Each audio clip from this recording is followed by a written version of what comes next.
When a senator is accused of corruption and another shamed into silence, one voice breaks the tension, not with anger, but with memory. Tonight, Bill Clinton steps out of the shadows, not to take sides, but to reveal what happens when power forgets purpose. This is not politics as usual. This is a reckoning. I've been called many things in my time: charming, calculating, brilliant, broken. But in all the noise, the one thing I always hoped to be was useful. The screen across from him flickers with the replay. Senator Cory Booker, defiant. Senator John Kennedy, wounded but waiting. The words still echo. A man playing a role he's not fit for. Clinton leans back, the room silent, but not still. The past has a way of sitting beside you when truth is in the air. I watched that moment like the rest of you. A sharp insult on live TV. A smirk. A silence. And I didn't flinch because I've been there, on both sides of that microphone. He pauses, eyes half-lidded, memory rising. I've defended my honor with fire.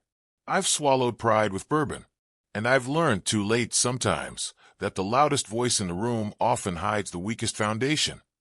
What Booker said cut deep. But Clinton doesn't pick sides. He hears what others miss. This isn't about Kennedy or Booker. It's about something older than both of them. It's about what power does to memory, and how ambition can make good men forget who they were before the cameras found them. The image remains still, but Clinton's voice paints the room. I remember a night long ago when someone called me a disgrace. Not on television. In a letter from a pastor in Arkansas. He didn't shout. He just wrote one line. You were meant to lift, not wound. Clinton exhales. That line changed me more than any speech I ever gave. Back on the screen, the chaos plays out. Networks spinning, social media raging. The story has become a spectacle. But here's what most don't see. Behind every insult is a bruise. And behind every investigation, sometimes a mirror. Clinton stands, steps toward the window. His reflection faint, fading into the city lights. America doesn't need more yelling. It needs more reckoning. And reckoning doesn't sound like thunder. It sounds like a gavel falling. Quiet. Final. He turns from the window, walks back to his chair. That sound. That's what's coming. Not for Booker. Not for Kennedy.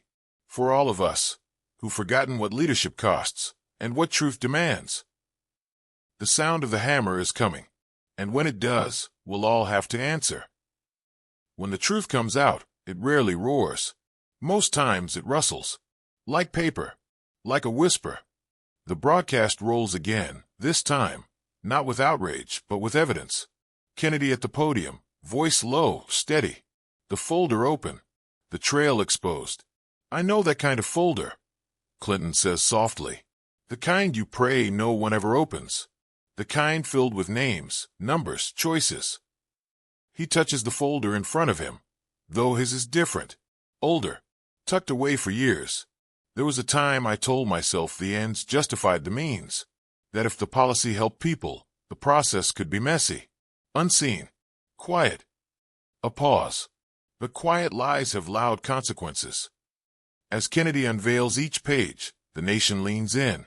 Shell companies. Disappearing dollars. Campaign donations dressed as charity. Booker didn't invent this game. Clinton mutters. But maybe he forgot he was playing it. The voice is not angry. It's tired, seasoned, honest. When you're in power long enough, you stop seeing the difference between action and justification, between oversight and cover. Clinton's eyes shift to his own folder. There are decisions I made that never made headlines. And that's the only reason I slept at night. Because shame is easier to live with when no one's watching. Kennedy's voice cuts through the screen again. I'm not here to sling mud. I'm here because the people of this country deserve better. Clinton flinches, not the words, but at how familiar they sound. We all think we're serving the people, until we look back and realize we were just preserving ourselves. Outside, the world is spinning, commentators debating, hashtags flying, but inside Clinton's study, there's only silence and one man's reckoning with a past that looks a little too much like the present. Booker's fall won't be because of a scandal. It'll be because of pride, the kind that whispers you're untouchable, right until the paper trail says otherwise. He taps his own folder. I never opened this one, he admits. Never had the guts. Maybe it's time I do. A beat of silence. The truth doesn't need a headline. It just needs to be heard. There's a silence that falls when a man tells the truth, not the polished kind, the raw kind, the kind that leaves him stripped of titles, of pride, of armor. Clinton watches the screen, no sound, but the moment is unmistakable. Cory Booker, head bowed. No tie, no script, just a man and a confession. I've given hundreds of speeches. None ever cost me what one apology might have. The words echo in Clinton's memory. He hears Booker say it. The disgrace was mine. The line hits like a church bell on a quiet Sunday. It's rare, Clinton reflects, to watch a man unbuild himself in front of the world, to surrender the myth and choose the truth. He remembers the first time he tried to say, "I'm sorry," publicly. The hesitations, the rehearsals, the fear, not of being judged, but of being believed. The public has a strange relationship with repentance, he says.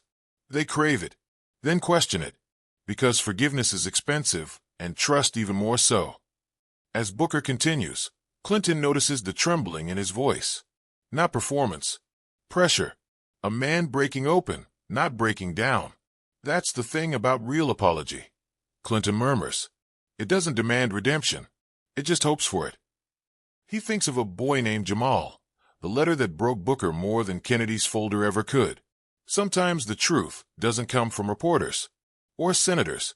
It comes from a child, a mother, a mirror. Clinton leans forward, elbows on knees, watching as Booker places his campaign pin on the podium.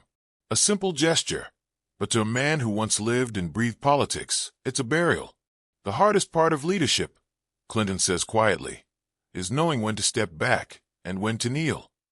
He remembers the letters he never answered, the ones from disappointed Americans who believed in him, then watched him stumble. He wonders what would have changed if he'd answered even one. Booker didn't just confess, he reflects. He showed the country something rare, a man who fell and stood back up without pretending he hadn't. The screen fades. The apology ends. But in Clinton's study, it lingers.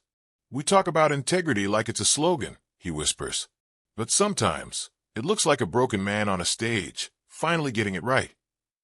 I've kept letters, dozens of them, some in drawers, some in boxes, all of them heavy. Clinton sits at his desk, not writing, remembering. The screen shows the letter Booker received from Jamal. A child's disappointment, a country's wound written in 12-year-old script. There's something about being looked up to that changes a man, and something about letting someone down that shatters him. He reaches for a folder, this time not full of documents, but correspondence. Yellowed envelopes, some unopened. One stands out. It was from a pastor's daughter. 15. Said she defended me in school when no one else would. Said I owed her a reason. He never wrote back. I told myself I was too busy, that responding to one letter couldn't change the narrative. But what I didn't realize is that her narrative was the only one that mattered. Clinton closes his eyes. Booker's moment plays again in his mind, this time, not on a screen, but in the stillness of memory. Jamal's words did what no scandal, no senator, no staffer could do. They broke through. Not because they accused, but because they believed. And belief is harder to live up to than forgiveness.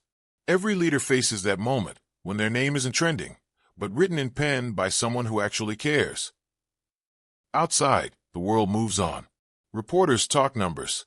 Pollsters analyze fallout. But inside Clinton's study, the only thing that matters is one boy's letter. When history forgets us, he whispers, those letters will remain. They'll tell the story no headline ever could. He finally opens the letter from the pastor's daughter, reads it aloud, pauses at the final line.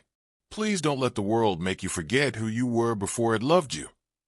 A tear slips down unnoticed. I forgot, Clinton admits. But maybe Booker won't. He picks up a pen, not to write policy, but to write back.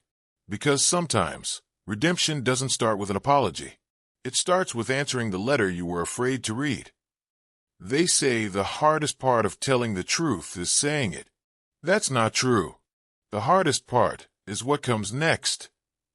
The sun is barely up, but Bill Clinton has been awake for hours.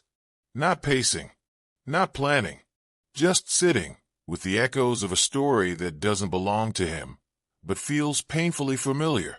Cory Booker has resigned, not in disgrace, but in surrender, not to political pressure, but to conscience. And Clinton, he's not surprised. He's remembering. I've watched men fall before. I've fallen myself. But there's something different about this. Because this time, the fall didn't end in silence. It ended in a voice, a boy's voice, a mother's, a nation's. And it reminded me that truth doesn't always punish. Sometimes it purifies. He glances at the letter beside him, a copy of the one from Jamal. Not the original, but it's been shared so widely now. It might as well be etched in stone. You hurt someone who didn't deserve it. The boy had written. I looked up to you. Simple, unforgiving, real. Clinton turns his gaze to the horizon, the same way he once looked across rooms full of donors, reporters, believers. But those eyes saw only the game then. This morning, they see the cost. Power teaches you to talk, he says, but truth teaches you to listen. As Kennedy's folder sparked investigations, as Booker's apology rippled across the nation, something shifted in the air. Not just in politics, but in people.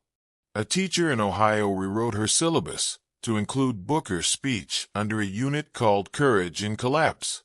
A church in Louisiana organized a town hall, not to discuss policy, but to ask one question. What does it mean to lead with integrity? In Newark, Booker walks the streets not as a senator, but as a man trying to earn back what a campaign can't buy: trust. I saw a photo yesterday, Clinton says quietly. Booker standing beside a broken community center wall, holding a hammer. Not for show, for repair. And then there's Lynn, the staffer who leaked the documents. She speaks publicly for the first time. Not on a morning show. At a high school civics class. I didn't do it to destroy anyone, she tells the students.